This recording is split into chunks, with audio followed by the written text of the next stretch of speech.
I think, and in my experience in researching the issue within the past 3 months, there are some serious social problems out there. You've mentioned one in terms of alcohol dependency, which is often associated with the Irish as a race. What other sort of issues involve support needs in terms of support? One major area, I think, is information on contraception. Access to that. I think people are in relationships.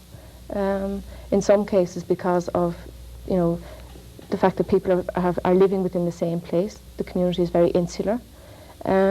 People are over-reliant on one another within relationships, and often not making very wise ones. I've heard it, for instance, in terms of the Irish community here in the US, that there tends to be a lot of breakup and established relationships on immigration. Is there most people I would have talked to, both in New York here and in Boston, one statistic a social worker gave me was that something like 80% of relationships who come out as a couple don't survive. The younger women I'm talking about, and I've spoken with particularly those who've become pregnant and who've gone to some of the mainly Carney and St. Elizabeth's hospitals, have said that they feel a very strong pressure to stay in relationships, to have sexual relationships where, they may not always feel clear about the need, to develop a relationship to that extent that early within a relationship, because they feel competition from American women. How true that is or isn't is another issue. There's also a lot of, in terms of drinking, the kind of choices people make afterwards, where they go, what they do, is made, within the state of alcohol. As one young Irish woman said to me last week, she feels like she's living in a ghetto. That you go to the same pubs, you spend, some of the lads come in on Friday evening with a lot of money, and they drink solid until Sunday. They hardly eat.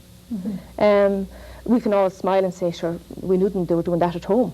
But I think there is a different emotional and psychological pressure here, and we have to look, and it's not new. I think we can look at the old Irish and look at the treatment programs that are specialised in hospitals here who deal with alcoholism. The one other area I would be very concerned about is women who have had to make choices about whether they carry their child and giving it up for adoption.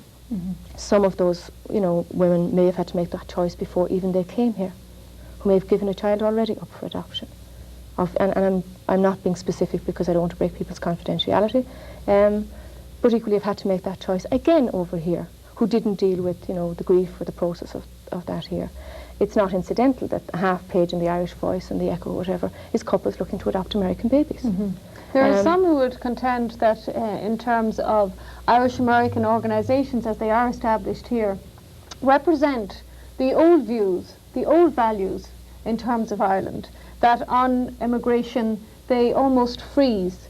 Would you agree that that is the state, Brendan? Well, I'd like to say on that probably that has been the case in the past, and that's why, again, our organisation is in a unique position to reach out and to communicate with the young population, because we are representative of those people, because we're composed of those people, and there has been a tendency for young Irish people to be reluctant in contacting older, more established Irish organisations because they're perceived to have been from another generation. What's been the experience of the IRM going to other organisations and seeking support? Has it been open arms? It has varied quite a bit. Some organisations have been tremendous in supporting us. For one, the Ancient Order of Hibernians has been unbelievable in giving us their support wholeheartedly.